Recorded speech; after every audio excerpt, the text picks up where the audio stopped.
What's going on, everyone? Welcome to another episode of the Fit, Healthy, and most of all, Happy podcast. I'm your coach and host, Josh, here with his co-host and co-coach, KG, and I'm in the house. Before we kick off today's episode, we got a $50 Starbucks giveaway going on. We don't get a crazy amount of entries, so it's a fantastic opportunity to enter to win. And all you have to do is follow our Instagram, which is already winning because you're going to see incredible content from us. If you love our podcast, we give more tips. Kyle writes really amazing captions for photos with tons of info to help you become fitter, healthier, and happier. We're posting stories, sharing our grocery hauls, our favorite foods, some exercise we love. There's so much content to be had there, so just go over to our page at ColossUsFit, COLOSSUSFIT. Shoot us a follow, comment on that Starbucks photo. I think you just got to take a friend to be entered, and boom, bada bing, they'll be entered. Hopefully you win that card, and you'll be able to see more incredible content from us. So take 2 seconds to do that, and now let's jump into the episode. So for today, we're going to be going over how to stop overeating once and for all, and this is something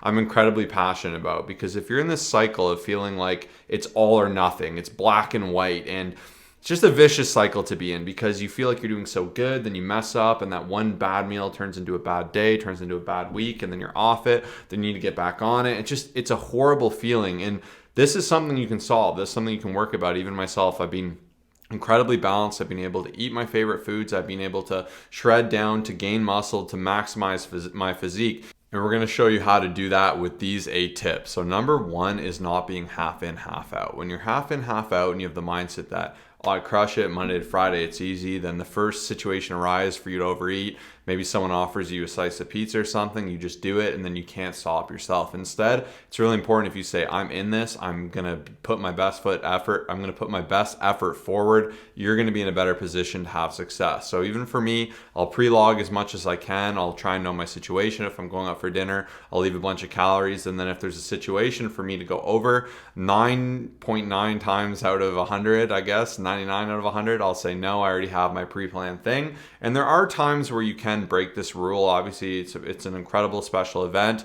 If you're aware, doing it in moderation and understanding it may hinder your progress a little bit, but it won't kill you. That's a good way and a good attitude to have about it. Saying so, this is a rare occurrence. At the end of the day, even myself, I've been eating consistently about 3,000 to 3,200 calories. I should be able to eat all the favorite things I want, fit it within that range. And even if you have less calories, there's always a way to make it work with portioning, with maximizing healthier foods, with having high fiber foods, by increasing the amount of vegetables and water you have. You can feel a lot of satiety even when you're in a deficit if you are eating high quality food. So when you're all in, you need to be all in whatever that is. And if you find you can't commit to a cut right now, maybe it's better to revisit that. Instead, eat at maintenance and do it at a level that's comfortable. If cutting too aggressively is killing you, don't do it so aggressively. Do it a little bit slower, take it down a notch until you can kind of build up that experience to get there. And at the end of the day, being very real and saying, I'm in this, it goes a long way. Whereas when you're half in, half out, like you think you're in a pool, half of you is submerged in the water, the other half's all cold and uncomfortable. It's the very same with this. And that's where you'll get in that cycle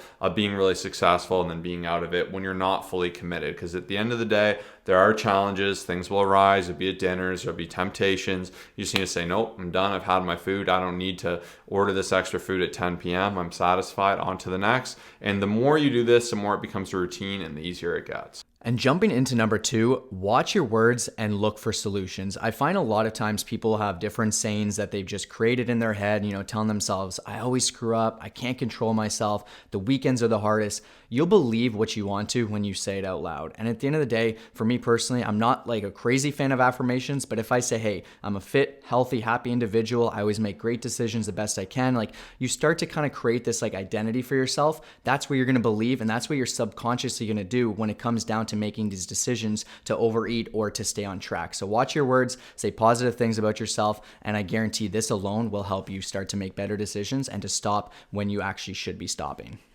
Number 3 is understanding you, yourself, and your situation. Everyone is so different. Everyone enjoys different things. You like sweet foods. Is it desserts that really mess you up? Is it when you go out, you have no control? Is it you really like salty, savory foods, or is the rascal version of you, as we like to call it, the post 7, 8 p.m. version of you who always goes for some extra food because you're bored, or orders something when you're bored, destroying your progress.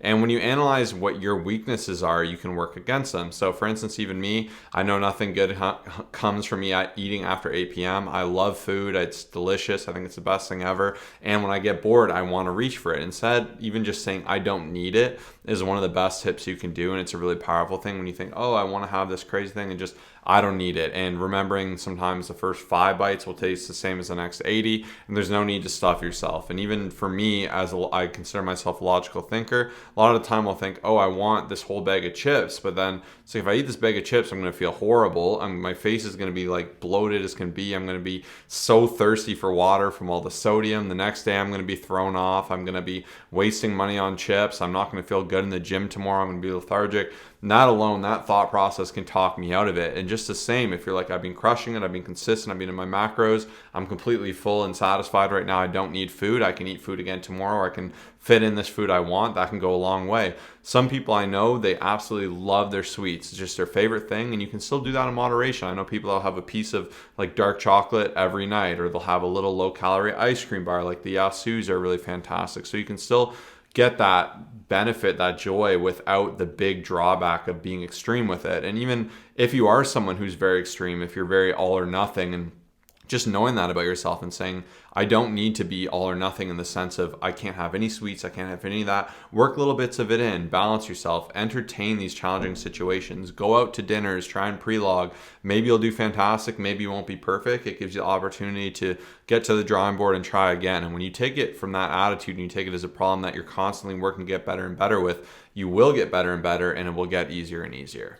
And I would say one of the biggest reasons a lot of people don't succeed is because of a lack of accountability. There's nobody in their life that's willing to say, hey, Josh, we got to cut this out. We got to dial this in. Here are your set numbers. Here how to make this change. Here's how to help you out and do all this great stuff. And that's why we are offering for 3 awesome people right now. Send us a message on our Instagram with the keyword March Madness. Our Instagram is Colossus Fit, COLOSSUSFIT. We have a discounted rate right now for our coaching program, and we're really excited to help you get the results that you deserve. But having a coach hold you accountable, give you a weekly check-in, a video interaction every single Friday, check out the spreadsheet, look through your MyFitnessPal if that's what we need to do, and give you some different suggestions and help you just dial everything in. That alone can be the difference between like not succeeding and actually succeeding. So that's why we want to help 3 of you awesome people. So make sure to send us that message, March Madness. But number 4 is honestly just having higher quality, more nutritious foods, because there's a massive difference between someone who has, let's say, 1,800 calories of Pop-Tarts, of just lower protein, like no fiber, just like kind of crappier decisions, maybe ice cream, all that other stuff. And then someone who happens to have lots of veggies, a good amount of fruits, high protein at every single meal. That alone, like on the days where I do have, or in the past where I would have like a crappier day of eating, it is insane. I just want to eat like crazy. Even something to consider is, let's say you happen to have a donut for breakfast.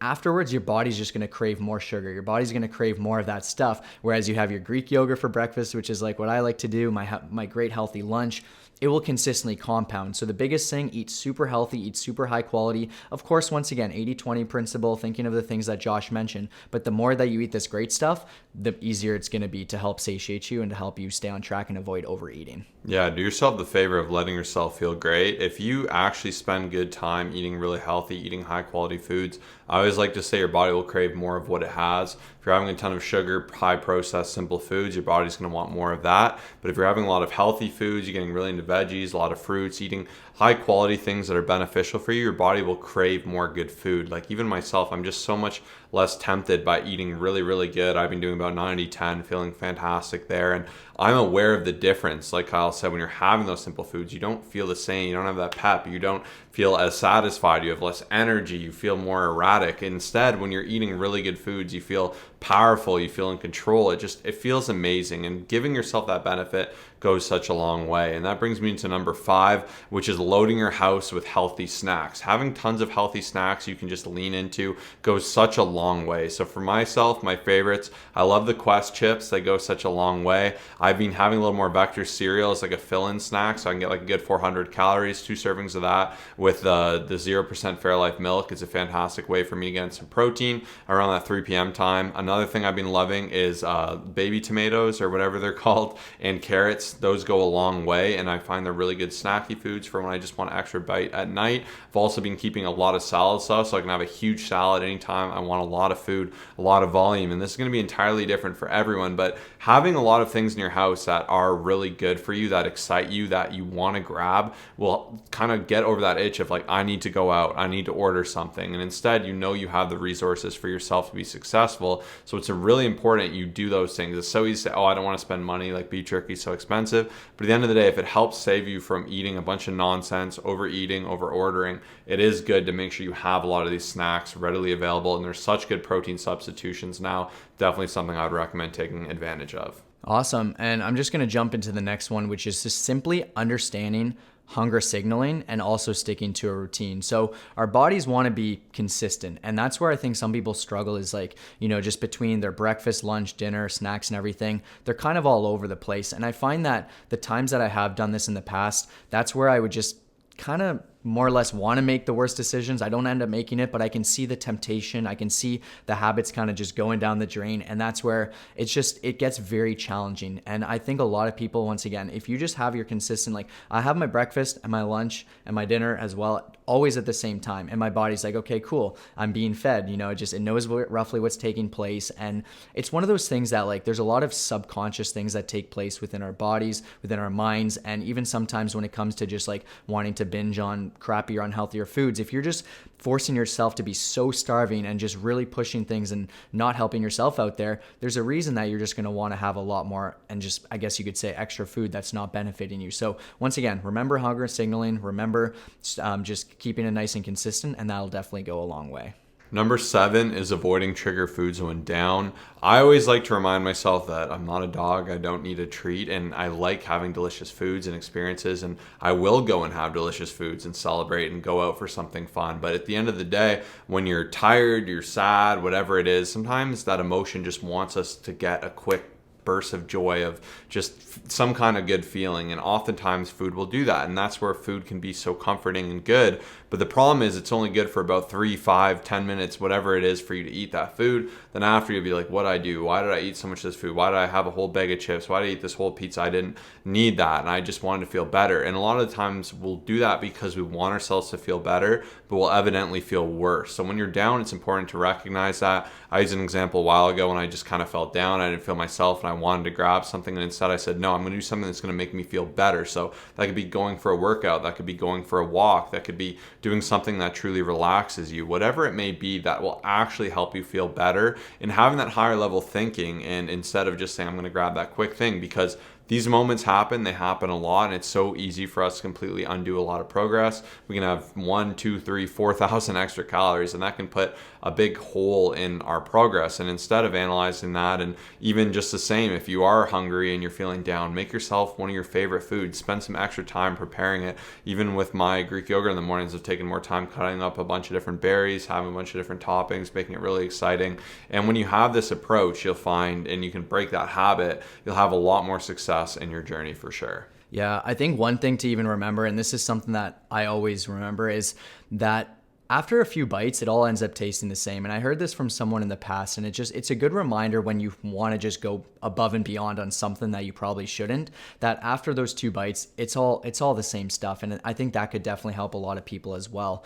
But number 8 is just knowing when to take a step back, to give flexibility, or just kind of, like pull back a little bit. And there definitely are some situations where maybe doing a bit of a reverse diet, maybe going through a muscle gain phase where we increase your calories a bit, get you off of a deficit, or just do any of these things could definitely help out. It is very situational. Like, once again, there are some people out there though, and it is important to know the difference between like not having discipline and like actually struggling, needing to take a break. And another thing to consider is so many people are just consistently dieting years and years and years and years, and they're wondering, why am I not making progress here? Why am I struggling? yeah, once again, take some time, give yourself a bit of a break. Like, even just in terms of being in a deficit, it's not something that should always be taking place. You need to give yourself some time to just go through a muscle gain phase, to do a bit of a reverse diet. But I just wanted to put an asterisk here because there's so many people out there who will do something for 2 weeks, who will be like, oh, I can't do it. They're bringing Oreos into the house, they're doing all this stuff, and then they're like, okay, I need a bit of a break. So there's a big difference between someone who legit needs it and someone who just, like, I guess, lacks self-discipline. So I just wanted to leave that with you today. So those are our 8 tips. Once again, this is a process that will go on for the rest of your life. This is your relationship with food. This is your health, and it'll be entirely different from everyone. And the biggest position for success is not being restrictive, having self-analysis, and aiming to do better. You do those 3 things, you'll have a ton of success. Learn to use the 80-20 rule, the 90-10 rule, the 95-5. Wherever you feel best, aim to eat more healthy foods, evaluate your patterns, create more consistencies, and continue to work on it. Have some self-understanding. Understand you may mess up. There may be mistakes. It's not the end of the world. And as long as you strive to do better, you will get better and you will grow. So thank you everyone for tuning in today. If you haven't taken 2 seconds, a lot of people have been saying they love our podcast. They love there's no ads, and they want to ask how they can help us. It really just means the world if you share this episode to your Instagram story or any episode you love. Send it over text to a friend, your family chat, anyone you know who wants to be fit, healthier, happier. That really does help us grow. If everyone who listened to this shared it, we'd be able to get 2, 3, 4, 5 times growth immediately. And we know that might not necessarily happen. But for those of you that do share, that take a few seconds to leave a review to let people know about our podcast, shoot us a message on Instagram. We thank you from the bottom of our hearts because it keeps us going. And we'll see you in the next episode. Peace out.